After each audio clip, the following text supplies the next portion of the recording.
बिस्मिल्लाहिर्रहमानिर्रहीम। हमारा मौजू घरेलू नाचाकियाँ, घरेलू झगड़े, मियाँ बीवी का आपस में मामलात के ऊपर उलझ पड़ना और उस उलझन का शिकार हो जाने के बाद या घर में चापकलस हो जाने के बाद जो मियाँ डाइवोर्स का लफ्ज़, तलाक़ का लफ्ज़ अपनी ज़बान से बोलता है, गुस्से में, लड़ाई में, झगड़े में, और फिर उसके बाद प्रॉब्लम ये होती है कि वो परेशान होते हैं और फिर उनको हमारे मुआशरे में चूँकि ख़ासकर बरसगीर पाको हिंद, अगर मैं इसकी बात करूँ, सब कंटिनेंट की बात करूँ, तो यहाँ ज़्यादातर जो मज़हब जिसकी ज़्यादा अजारादारी है, जो ज़्यादा जो मज़हब जिसको लोग फॉलो करते हैं वो फ़िक़्ह हनफ़ी है। और उसकी बुनियाद पे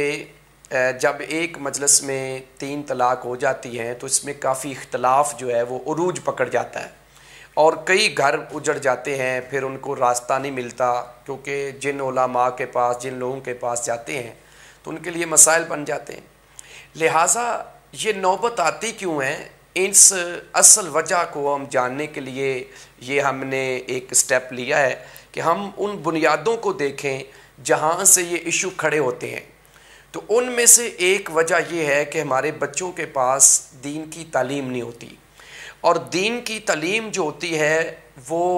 वालिदैन की ज़िम्मेदारी होती है। सहीह बुखारी की रिवायत है, नबी करीम सल्लल्लाहु अलैहि वसल्लम ने फरमाया कि कुल्लुकुम राइन व कुल्लुकुम मसऊलुन अन रइयती, तुम में से हर एक निगरान है, यानी रिस्पॉन्सिबल है, ज़िम्मेदार है जब उसके पास निगरानी है, हुक्मरानी है, और हर निगरान से उसकी ज़िम्मेदारियों का सवाल कल क़यामत को अल्लाह ने उनसे करना है। फिर एक बादशाह से लेकर एक घर के सरबराह मर्द तक, मर्द एक घर का निगरान होता है और उस 4 दीवारी के अंदर उसकी बीवी है, उसके बच्चे हैं, उसके बहन भाई हैं, उन सब की ज़िम्मेदारी उस बंदे के ऊपर आयद होती है कि वो उनको किस तरह लेके चल रहा है। इसी तरह मर्द के बाद उस 4 दीवारी के अंदर ज़िम्मेदारी औरत की आती है कि वो औरत उन बच्चों की तरबियत किस नहज के ऊपर कर रही है और किस तरह उन बच्चों को वो सही मानों में इस्लाम की तरफ लेके जा रही है। हत्ता कि इस घर में अगर कोई ग़ुलाम है, कोई मुलाजिम है, कोई चौकीदार है,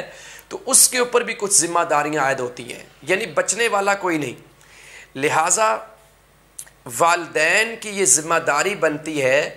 कि वो अपने बेटे और बेटी को दीन का इल्म इस कदर सिखा दें कि उनको दुनिया में रहने का ढंग आ जाए, तरीक़ा आ जाए, और ख़ासकर जो एक लड़के और लड़की का रिश्ता जो निकाह के ज़रिए कायम होता है, उस रिश्ते के जो तकाज़े हैं वो लाजमी तौर पे अपने बच्चों को बताए जाएं। ये बड़ी प्रॉब्लम है, मैं ओपन ये बात कर रहा हूँ कि हमारे बेटों को उनके बाप बताने के लिए तैयार नहीं है। बच्चा बालिग होता है तो उसको कई मसाइल का सामना होता है और उसका बाप उसको इस बात के ऊपर गाइड नहीं करता। जब बाप गाइड नहीं करता तो वो दोस्तों से मशवरे लेता है, अपने दोस्तों से पूछता है, तो वो दोस्त उसको बहुत गलत गाइड करते हैं और गलत चीज़ों की तरफ ले जाते हैं। इसी तरह एक घर में बेटी बालिग होती है, बालिगा होती है, तो माँ की ज़िम्मेदारी बनती है कि वो उसको उसके सारे मसाइल समझाए, बताए। लेकिन इसमें भी वो लड़की जो होती है वो अपनी अपनी गर्ल्स फ्रेंड्स से जो है वो डिस्कस करती है और फिर मसाइल आगे बढ़ते हैं। एक लड़की के जो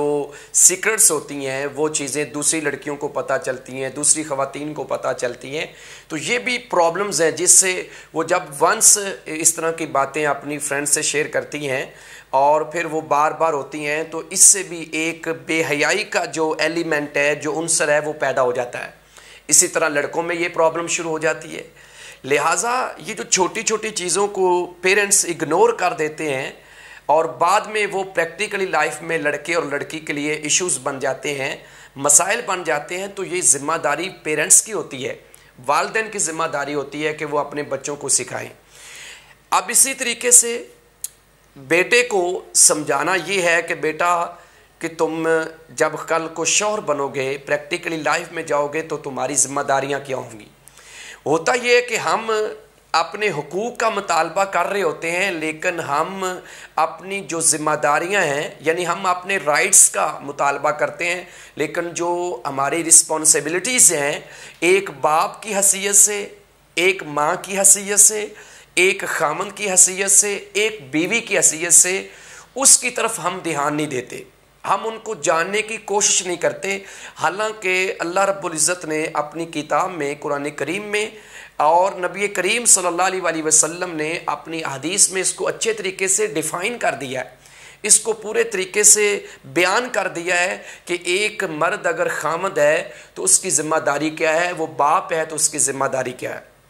इसी तरह बेटी जो है, जो कल को किसी की बीवी बनने जा रही है, किसी घर की बहू बनने जा रही है, तो उस बेटी को एजुकेट करना इन चीज़ों के हवाले से। हम समझते हैं कि हमारी बेटी किसी अच्छी यूनिवर्सिटी में पढ़ के आ गई है, वो MS करके आ गई है, MPhil करके आ गई है, BS ऑनर करके आ गई है, वो BS इंग्लिश लिटरेचर करके आ गई है, मास्टर करके आ गई है, BCom करके आ गई है, BBA करके आ गई है, PhD करके आ गई है, तो हम समझते हैं कि हमारी बेटी पढ़ी लिखी है, लेकिन उसको इस्लाम के बारे में कुछ पता नहीं होता, जिस वजह से वो बेटी जब प्रैक्टिकली लाइफ में जाती है तो उसकी अपने खामन के साथ मामलात में जो डीलिंग होती है वो अच्छी नहीं होती, और वो जब अपने खामन को डील करती है तो एक अजीब से अंदाज में करती है, उसके माइंड में खामन का वो मुकाम नहीं होता जो होना चाहिए, जो इस्लाम ने बताया। इसी तरह एक लड़का अपनी बीवी के साथ जो बिहेव करता है वो एक ऐसे अंदाज में करता है कि जो एक दुनियादार तबका करता है, जो कह लो कि जाहिल किस्म के लोग करते हैं। बीवी का एक मुकाम, बीवी की इज़्ज़त, उससे हुस्न सलूक कुरान ने, हदीस ने बताया है, लेकिन वो इसको इग्नोर कर देता है। लिहाजा ये दूसरी अहम चीज़ है जिसको समझने की ज़रूरत है कि हमारे घरों में प्रॉब्लम्स, और फिर ख़ासकर जो आजकल यंग जो रिश्ते हो रहे हैं लड़कियों और लड़कों के, बड़ी खुशी के साथ, धूमधाम के साथ शादियां होती हैं, लेकिन चंद माह के बाद और चंद सालों के बाद वो ललीदगी हो जाती है, डिवोर्स हो जाती है। तो उन वजूहात में से एक वजह ये भी है।